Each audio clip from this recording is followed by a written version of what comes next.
തൈരും മുളകും വെച്ചിട്ട് ചോറിൻ്റെ കൂടെ കഴിക്കാൻ പറ്റും നല്ല ടേസ്റ്റി ആയിട്ടുള്ള നല്ല സ്പൈസി ആയിട്ടുള്ള ഒരു കറിയാണ് ഉണ്ടാക്കുന്നത്. അപ്പോൾ ഈ കറി ഉണ്ടെങ്കിൽ നമുക്ക് ചോറിൻ്റെ കൂടെ വേറെ ഒന്നും കഴിക്കാൻ വേണ്ട. അപ്പോൾ അതെങ്ങനെ ഉണ്ടാക്കുന്നത് നമുക്ക് നോക്കാം. അപ്പോൾ നമ്മൾ കുറച്ച് പച്ചമുളക് എടുത്തിട്ടുണ്ട്, നല്ല എരിവുള്ള പച്ചമുളകാണ്. അതിങ്ങനെ നടുക നിന്ന് ചീന്തി കൊടുക്കണം നമ്മൾ. അപ്പോൾ അത് സ്പ്ലിറ്റ് ചെയ്യാൻ പാടില്ല, ഇതുപോലെ ഒന്ന് കീറിയെടുക്കുക വേണ്ടുന്നത്. അപ്പോൾ അതിൻ്റെ കുരുവൊന്നും കളയേണ്ട ആവശ്യമൊന്നുമില്ല. അപ്പോൾ ഇനി നമുക്ക് ഒരു ചട്ടി അടുപ്പത്ത് വെച്ച് അതിലേക്ക് എണ്ണ ഒഴിച്ചതിന് ശേഷം കടുക് ഇട്ട് കൊടുക്കാം.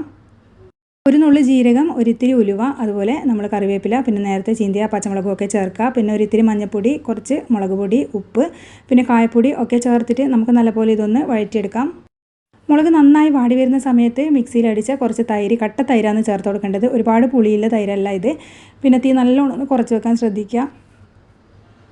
അപ്പോൾ ചട്ടി നല്ലോണം ചൂടായിട്ടുണ്ടെങ്കിൽ ഫ്ലെയിം ഒന്ന് ഓഫാക്കി കൊടുക്കുന്നതായിരിക്കും നല്ലത്, അല്ലെങ്കിൽ തൈര് പിരിഞ്ഞു പോകും. അപ്പോൾ നല്ല ടേസ്റ്റി ആയിട്ടുള്ളൊരു കറിയാണിത്. അപ്പോൾ ചോറിൻ്റെ കൂടെ എല്ലാവരും ഇതുപോലെ ഒന്ന് തയ്യാറാക്കി നോക്കുക. അപ്പോൾ വളരെ ടേസ്റ്റി ആയിട്ടുള്ള ഈ ഒരു റെസിപ്പി എല്ലാവർക്കും ഇഷ്ടമായെന്ന് വിചാരിക്കുന്നു. തയ്യാറാക്കി നോക്കുമെന്ന് വിചാരിക്കുന്നു. താങ്ക്